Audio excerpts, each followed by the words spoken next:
the league and the WNBA, you're going to be looking at an opt-out. They're going to have November 1st to opt out of their current contract. And when you opt out of the contract, let's go through what the NBA takes prior to discussing revenue. The NBA takes around 40% of the revenue. Okay, so let's put that in perspective. Now the WNBA players go out and make $100 million. Okay, the NBA is going to take $40 million. Now they're going to come down. Let's split. Let's do our 50-50 split. But we're going to do that from the perspective of the $60 million, which you get half. So that goes down to 30. Even though the ladies made $100 million, they only get $30 million of that money. The NBA share, the NBA takes around 40% of the WNBA revenue. Outside investors, okay? Remember, I brought up investors. You look at Cathy Englebert. You want to look at what Cathy Engelbert's out there doing? She's soliciting investors, right? Because they want to get the rate on the return, ROI. Outside investors such as Nike, okay? Nike's not just a sponsor. Nike's deep up in this and an investor. And NBA owners get roughly 20% of the WNBA revenue share. Players share. Players receive less than 10% of the WNBA total revenue. This is a major, major departure from the roughly 50-50 split that unions in the NFL have negotiated. Okay, so let's back up and let's kind of woo. Can I just go woo? I mean, that one there, and when you get right into it, you know, the NBA has been doing this to the WNBA players. They've been just slapping them, right? And you know what? I mean, I'm a huge CaitlinClark fan, right? I'm a fan, but I go objectively when I talk about it because at the end of the day, I get it. But, you know, at some point, we got to settle this thing down. I mean, we can't just go in there and bash, right?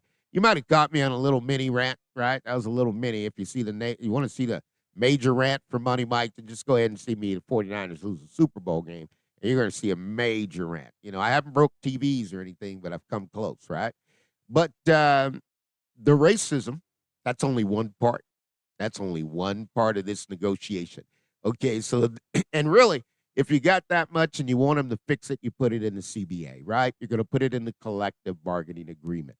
Cathy, welcome back. Good to have you here. It's great to be here. You were last with us right at the start of the season, right after the draft, which was extraordinarily exciting. The season has lived up to expectations by almost every metric. Absolutely lived up to expectations, exceeded them much more so as quickly as we thought coming off that historic draft.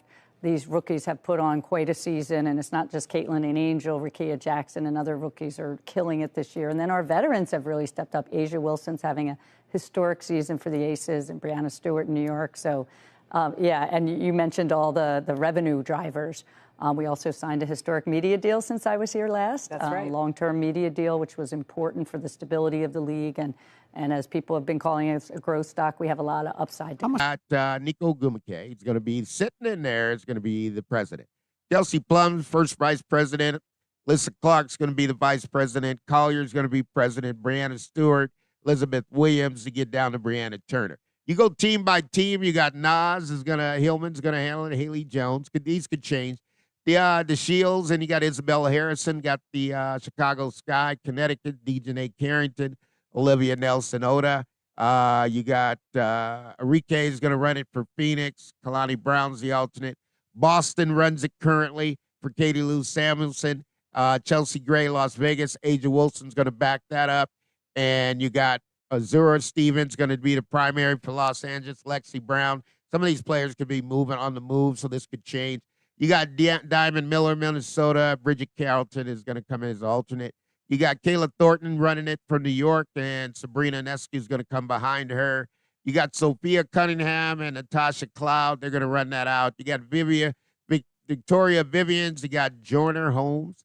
And you also got Steph Dolson's primary in Washington, Leah Edwards. Now, your question is, Money Mike, why are you telling us all this? The WNBA and the NBA are going to have a very large fight. The WNBA and the NBA are about to have a large fight.